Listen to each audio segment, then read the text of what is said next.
There was a lot of satellite pictures, etc., which came out, and which we could see the actual position, what was going on in the ground. The country must be kept in the picture about what is actually going on.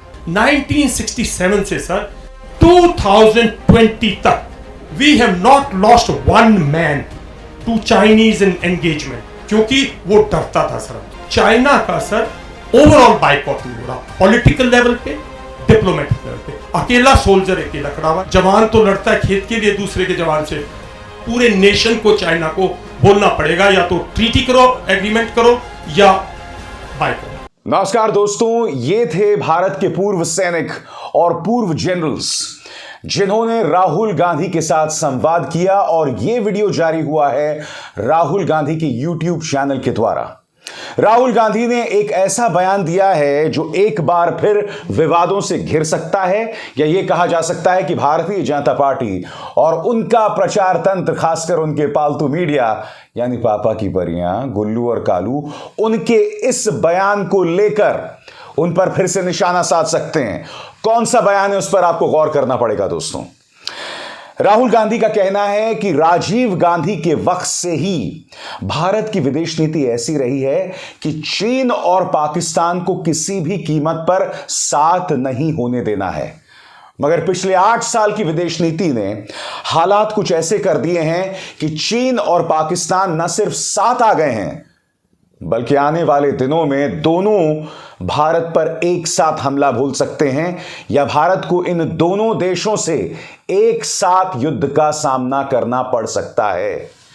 यह अपने आप में किसी बुरे ख्वाब जैसा नहीं होगा दोस्तों, किसी नाइटमेयर से कम नहीं होगा। अगर ऐसा होता है तो राहुल गांधी ने सैनिकों की मौजूदगी में यह चेतावनी दी, और मैं चाहूंगा आप उनके इस बयान को सुने। चाइना हमारी टेरिटरी, हमारी जमीन के अंदर आज भी बैठा हुआ है।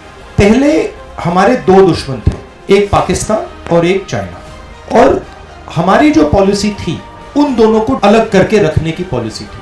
फॉरेन पॉलिसी के पीछे यही आइडिया था, जब राजीव गांधी जी वहां गए उसका भी यही आइडिया था कि ये दोनों एक साथ ना हो जाए। पहले लोग कहते थे 2 फ्रंट वॉर नहीं होनी चाहिए, फिर उसके बाद लोगों ने कहा 2.5 फ्रंट वॉर चल रही है। 2.5 फ्रंट मतलब चाइना पाकिस्तान टेररिज्म। आज एक ही फ्रंट है, मतलब चाइना और पाकिस्तान एक हो गए, और कोई भी युद्ध होगा वो एक से नहीं होगा, दोनों से होगा। ये दोनों अब एक साथ सिर्फ मिलिटरीली नहीं कर रहे, इकोनॉमिकली भी काम कर रहे हैं। तो स्वाभाविक सी बात है दोस्तों, कुछ दिनों पहले राहुल गांधी का वो बयान आया था जिसको लेकर जबरदस्त विवाद पैदा किया गया था, और यह कहा गया था कि राहुल गांधी ने हमारे सैनिकों की तौहीन की, जब राहुल गांधी ने यह कहा था कि चीनी सैनिक हमारे सैनिकों की पिटाई कर देते हैं। अब उनका यह बयान क्या था मैं फिर से आपको पूरा सुनाऊंगा, वो एक अलग मुद्दा है, मगर राहुल गांधी सिर्फ सैनिक चेतावनी नहीं दे रहे हैं। उनका यह कहना है कि बिजनेस के मोर्चे पर भी चीन और पाकिस्तान एक साथ आ रहे हैं। हम ये ना भूलें कि पिछले 50 सालों में भारत की जो इस वक्त अर्थव्यवस्था है वो सबसे बदतर हालात में है। हमारे जो रुपए की कीमत है डॉलर के मुकाबले, वो रिकॉर्ड स्तर तोड़ चुकी है। बात वहां नहीं रुकती। ये ना भूलें कि पिछले 50 सालों में बेरोजगारी को लेकर इतनी बदतर हालात नहीं रहे हैं। ऐसे में चीन और पाकिस्तान का एक साथ आना एक बहुत कड़ी चेतावनी है, एक बहुत मुश्किल का सबब होगी, और यही चेतावनी राहुल गांधी दे रहे हैं। सुनिए। बेल्ट एंड रोड है, ग्वादर है, वो चाइना के लिए बहुत जरूरी हो गया है। जो चाइनीज इकोनॉमिक सिस्टम है वो टेक्नोलॉजिकली, फाइनेंशियली बहुत तेजी से बढ़ रहा है। हमारा जो इकोनॉमिक सिस्टम है 2014 के बाद स्लो डाउन कर गया है। हमारे देश के अंदर डिस्टर्बेंस है, लड़ाई झगड़ा है, कंफ्यूजन है, नफरत है। हमारी माइंडसेट अभी भी 2.5 फ्रंट वॉर की माइंडसेट है। हमारी माइंडसेट जॉइंट ऑपरेबिलिटी की नहीं है, हमारी माइंडसेट साइबर वॉरफेयर की नहीं है। India is now extremely vulnerable. China and Pakistan are both preparing a surprise for us. That is why I keep repeating that the government cannot keep quiet. जो border पे हुआ है सरकार को पूरे देश को बताना चाहिए, और जो भी एक्शन हमें लेना है हमें आज शुरू करना है। एक्चुअली हमें एक्शन 5 साल पहले शुरू करना था, वो हमने किया नहीं। अगर हमने ये जल्दी से जल्दी एक्शन नहीं लिया तो देश का बहुत बड़ा नुकसान होने वाला है। दोस्तों, राहुल गांधी ने इस मौके पर यह भी कहा कि मेरे जहन में सैनिकों के लिए सिवाय मोहब्बत के कुछ नहीं है। उनका यह बयान क्यों आया, यह हमें समझने की जरूरत है। उनके बयान की वजह उनका वो बयान है जिसे तोड़ मरोड़ कर भाजपा और उनके प्रचार तंत्र ने पेश किया। राहुल गांधी ने जो बयान दिया था वो एक चिंतित भारतीय के तौर पर दिया था कि किस तरह से चीन हमारी जमीन पर कब्जा कर रहा है। हमारे 20 सैनिकों की शहादत उसकी वजह से हुई और अभी हाल ही में तवांग में जिस तरह से मारपीट हुई उसका जिक्र राहुल कर रहे थे। मैं चाहूंगा आप उनके इस बयान को फिर से सुने, वो होगा कुछ देर बाद, मगर पहले सुनिए उन्होंने क्यों कहा कि मुझे अपने सैनिकों से बेतहाशा मोहब्बत है। I don't just have respect for you, I also have love and affection for you. You defend this nation. This nation would not exist without you. अब राहुल गांधी ने यह बयान क्यों दिया आपको समझना पड़ेगा, और वो भी सैनिकों की मौजूदगी में। वो इसलिए कि राहुल गांधी जानते हैं कि वो जो मर्जी कहें, भाजपा और उनका प्रचार तंत्र तोड़ मरोड़ कर उनके बयान को पेश करेगा। उनके जहन में हमेशा यह चिंता रही है और इसलिए उन्हें सैनिकों को कहना पड़ा कि आपके लिए मेरे मन में बेतहाशा इज्जत है। उनका वो बयान जो विवादों का सबब बना, जिसे तोड़ मरोड़ कर पेश किया गया, मैं चाहूंगा आप उसे फिर सुनें। But you know, before I came to this press conference, I was having lunch with my friend here, and I said to him that I bet you that the press will not ask me a question on China.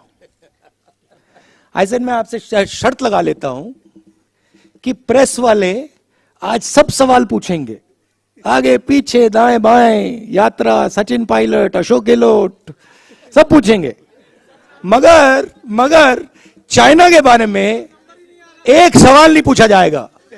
जिन्होंने 2000 square kilometre Hindustan का उठा लिया, जिन्होंने हिंदुस्तान के 20 जवानों को शहीद किया, जो हमारे जवानों को अरुणाचल प्रदेश में पीट रहे हैं, मैंने कहा हिंदुस्तान की प्रेस मुझसे इनके बारे में एक सवाल नहीं पूछेगी। सच था। राहुल गांधी ने सैनिकों से बातचीत के दौरान भी कहा कि इस वक्त देश के ऐसे हालात हैं कि नफरत को 24 घंटे न्यूज चैनल्स परोस रहे हैं। जी हां, राहुल गांधी, याद है आपको, लाल किले से देश से रूबरू हुए थे और लाल किले से रूबरू होते हुए उन्होंने यह कहा कि किस तरह से न्यूज चैनल्स जो हैं लोगों में बंटवारा पैदा करने की कोशिश कर रहे हैं, मगर जमीनी हालात कुछ और हैं। मैं राहुल गांधी की इस बात से बिल्कुल इत्तेफाक नहीं रखता हूं दोस्तों, मैं स्पष्ट कर दूं, जब वो कहते हैं कि जमीनी तौर पर हालात कुछ और हैं, मगर मैं चाहूंगा कि उन्होंने लाल किले से जो बात कही थी उसे सुने आप। 24 घंटा हिंदू मुस्लिम, हिंदू मुस्लिम, हिंदू मुस्लिम, हिंदू मुस्लिम, हिंदू मुस्लिम, ये सच्चाई नहीं है भाइयों और बहनों। मैं चला हूं कन्याकुमारी से यहां तक, ये सच्चाई नहीं है। ये मीडिया में चलाया जाता है, फैलाया जाता है। ये देश एक है। इन सड़कों पे लाखों लोगों से मिला हूं, सारे के सारे एक दूसरे से मोहब्बत करते हैं, प्यार करते हैं, गले लगते हैं। तो सवाल उठता है, क्योंकि ये नहीं कर रहे हैं, इनके पीछे जो शक्ति है वो कर रही है। तो सवाल उठता है ये क्यों हो रहा है, जब सच्चाई ये है कि देश का आम नागरिक, चाहे हिंदू हो, मुस्लिम हो, सिख हो, ईसाई हो, किसी भी जात का हो, वो एक दूसरे से प्यार करता है, मोहब्बत करता है, एक दूसरे की इज्जत करता है। 90% लोग इस देश के एक दूसरे से प्यार करते हैं, मोहब्बत करते हैं, इज्जत करते हैं। देखिए मेरे सामने, ये देखिए, घूम के देखिए, ये जैन मंदिर है, गुरुद्वारा है, मंदिर है, मस्जिद है, ये है हिंदुस्तान। ये सच्चाई है हिंदुस्तान की। राहुल कहते हैं कि न्यूज चैनल्स जहर फैलाने की कोशिश कर रहे हैं, हमेशा हिंदू मुस्लिम करते हैं।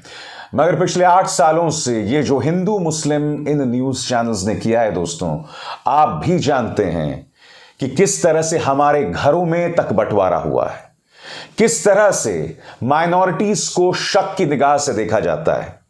जब सिख किसान उतरता है आंदोलन में तो उसे खालिस्तानी कह दिया जाता है। मुसलमान को पाकिस्तानी कहने में भाजपा और उनके अंधभक्त जो हैं थोड़ा सा भी वक्त नहीं लगाते। और यह सब इसलिए हो रहा है क्योंकि प्रचार तंत्र के जरिए लगातार हमारे समाज की नसों में जहर भरने की कोशिश की जा रही है। राहुल गांधी आशावादी होंगे, मगर मैं जो देख रहा हूं अपने समाज में वो निहायत ही निराशावादी स्थिति है दोस्तों। मैं उम्मीद करता हूं हालात बेहतर होंगे, मगर बतौर पत्रकार मैं आपको ऐसे हालात नहीं बयां कर सकता जो हकीकत से कोसों दूर हैं। इसलिए मैंने कहा कि राहुल गांधी ये बात अवश्य कह रहे हैं कि समाज में हालात कुछ और हैं, मगर हकीकत यह है दोस्तों कि न्यूज चैनल्स के जहर से हमारे समाज के ताने बाने पर असर जरूर पड़ा है। अब अभिसार शर्मा को दीजिए इजाजत। नमस्कार। स्वतंत्र और आजाद पत्रकारिता का समर्थन कीजिए, सच में मेरा साथी बनिए। बहुत आसान है दोस्तों, इस ज्वाइन बटन को दबाइए और आपके सामने आएंगे ये 3 विकल्प, इनमें से एक चुनिए और सच के इस सफर में मेरा साथी बनिए।